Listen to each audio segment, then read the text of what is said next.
Franck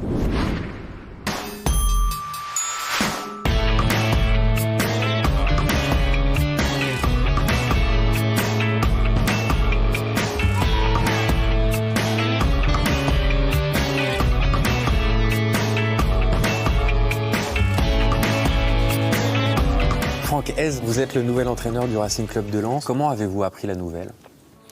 On m'a juste demandé si j'étais disponible pour un rendez-vous le lundi après-midi. Voilà.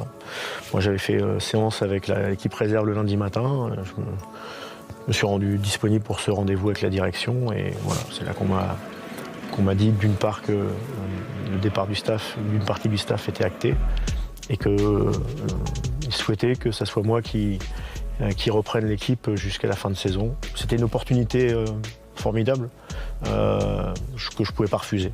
Voilà, que je pouvais pas refuser. On ne refuse pas le Racing Club de Lens. Quel a été le contenu de votre discussion avec Philippe Montagnier?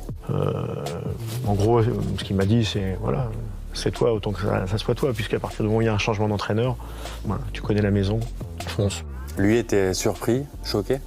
Je pense qu'il faudra lui poser la question, mais ouais, je pense qu'il y avait certainement, peut-être pas à ça, mais c'est à lui qu'il faut poser la question. C'est aujourd'hui le vrai départ de votre carrière d'entraîneur professionnel?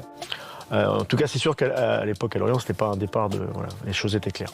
Là, en effet, c'est un départ. Alors le vrai, je sais pas, on verra ça dans quelques semaines. En tout cas, je répète, voilà, c'est l'opportunité que je pouvais pas refuser. Vous passez actuellement le BEPF? Tout à fait. Votre superviseur, c'est Francis Gillot, Tout à fait. un ancien entraîneur lensois. Vous a-t-il donné 2-3 conseils? On a eu une discussion avec Francis. Bon, on en a souvent, mais forcément, on en a une. Il m'a donné 2-3 conseils, mais qui resteront aussi entre nous. Et le groupe, vous le sentez derrière vous, derrière le club?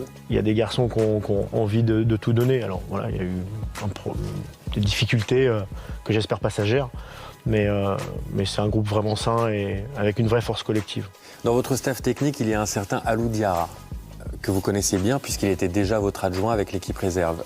Que vous apporte-t-il? La première des choses qu'il apporte, que tout le monde connaît, c'est son expérience du haut niveau et son expérience des joueurs. Il était il n'y a pas si longtemps encore sur le terrain. Et après, c'est surtout quelqu'un d'une grande humilité. Grande humilité, qui a des idées sur le jeu, bien sûr.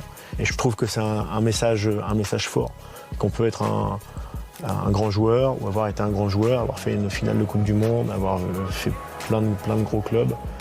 Et puis d'être simple, à l'écoute. Donc voilà, c'est un des relais importants. C'est pas le seul, mais c'est un des relais importants. Ce serait un échec pour Lens de ne pas monter en Ligue 1? Quand on a des ambitions, ça sera un échec. Maintenant, il faut toujours les surmonter, les échecs. C'est ça l'essentiel de la vie. Alors, peut-être qu'on ne sera pas en Ligue 1 à la 38e journée.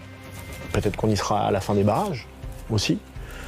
Peut-être qu'on y sera, je ne sais pas. En tout cas, on va travailler, je vous promets, et on travaille déjà. Et ils ont déjà travaillé avant que j'arrive pour monter en Ligue 1. Et après, il y a des choses qu'on ne maîtrise pas.